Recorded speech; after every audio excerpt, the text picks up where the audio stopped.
Hello बच्चों, आइए प्रश्न को देखते हैं। जल क्रमक की विभिन्न अवस्थाओं के नाम और उदाहरण लिखिए। आइए इस प्रश्न की मुख्य अवधारणा देखते हैं। इस प्रश्न की मुख्य अवधारणा है जल में अनुक्रमण। आइए इस प्रश्न का उत्तर देखते हैं। सबसे पहले अनुक्रमण समझ लेते हैं।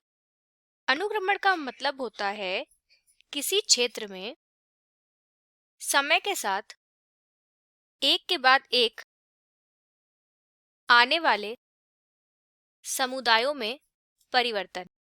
यानी किसी क्षेत्र में जैसे जैसे समय बीतता है वैसे वैसे समुदाय बदलते जाते हैं।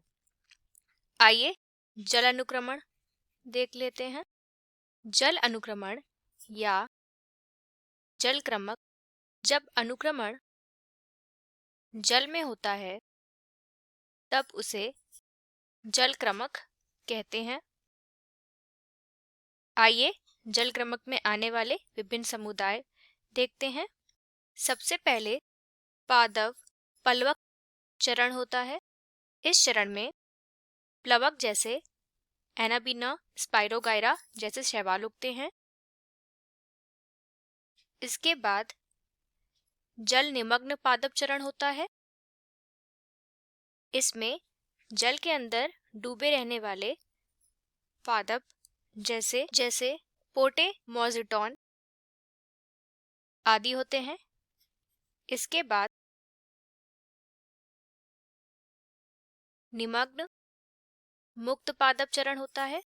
इसमें जलकुंभी, वुल्फिया आदि जैसे पादप होते हैं। इसके बाद नरकुल अनूप चरण होता है। नरकुल अनूप चरण में टाइफा, लिग्नोफिला आदि उगते हैं। इसके बाद कच्छ शाद्वल चरण होता है।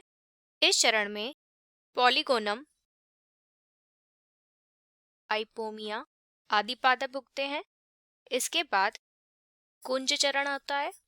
कुंज चरण में झाड़ियां उगती हैं। इसके बाद वन अवस्था आ जाती है। इसमें एक पूरा वन यानी जंगल, अनेक प्रजाति के काष्ठीय पेड़।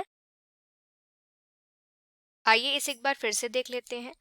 सबसे पहले जल में फाइटोप्लैंक्टन यानी प्लवक चरण होता है। इसमें एनाबीना, स्पाइरोगाइरा आदि जैसे शैवाल उगते हैं। इसके बाद जल निमग्न पादप यानी जल में डूबे रहने वाले पौधों का चरण आता है। उसमें पोटोमोजिटॉन ये सब होते हैं, क्योंकि शैवाल नष्ट होने के बाद जल के नीचे की भूमि थोड़ी उर्वरक हो जाती है। इसके बाद निमग्न मुक्त चरण आता है, जिसमें जलकुंभी, वोल्फिया आदि उगते हैं। इनके मृत होकर सड़ने के बाद में खाद की मात्रा और बढ़ जाती है। इसके बाद आता है नरकुल अनूप चरण। नरकुल अनूप चरण में जड़ युक्त पौधे स्थान ले लेते हैं, जैसे कि टाइफा, लिग्नोफिला ये सब। इसके बाद आता है कच्छ शार्दल चरण। इसमें काफी हद तक जलाशय दलदली भूमि में बदल जाता है और इसमें दलदली पौधे जैसे कि पॉलीगोनम, आइपोमिया आदि उगते हैं। इसके बाद कुंज चरण आता है, जिसमें भूमि दलदली भूमि से थोड़ी सी सख्त हो जाती है, इसलिए यहाँ झाड़ियाँ उगने लगती हैं। इसके बाद भूमि में मिट्टी अच्छे तरीके से बन जाती है और यहाँ पे वन अवस्था आ जाती है, जिसमें अनेक तरह की प्रजातियों के पेड़ उग जाते हैं। अतः हमने जल में अनुक्रमण देखा, किस प्रकार जलाशय से वन में भूमि में विभिन्न समुदायों में परिवर्तन हुआ। आशा करते हैं आपको यह प्रश्न समझ आया होगा। धन्यवाद।